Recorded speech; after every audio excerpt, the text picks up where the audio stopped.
জুলাই আগস্টের ঐতিহাসিক গণ অভ্যুত্থানে সকল শহীদদের স্মরণেই দোয়া ও মিলাদ মাহফিল। মোহাম্মদ আব্দুল ওয়াহাব, ভুরুঙ্গামারী উপজেলা প্রতিনিধি, কুড়িগ্রাম। আজ ১৯ জুলাই ভুরুঙ্গামারী উপজেলা ছাত্রদলের আয়োজনে জুলাই আগস্টের গণ অভ্যুত্থানের শহীদের স্মরণে দোয়া ও মিলাদ মাহফিল অনুষ্ঠিত হয়।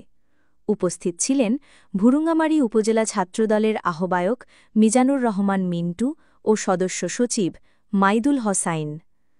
আরও উপস্থিত ছিলেন ভুরুঙ্গামারী কলেজ শাখা ছাত্রদল ও ভুরুঙ্গামারী উপজেলার সকল ইউনিয়ন নেতৃবৃন্দ।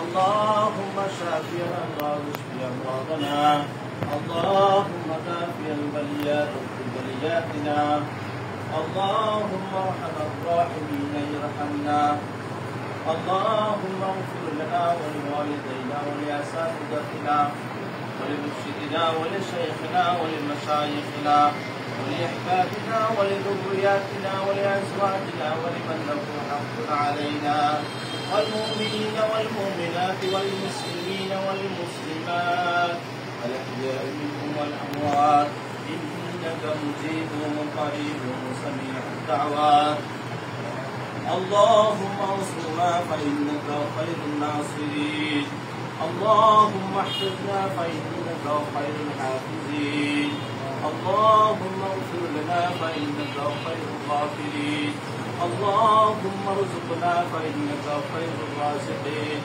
اللهم إنك عفو تحب العفو فاعف عنا اللهم إنا نسألك رضاك الجنة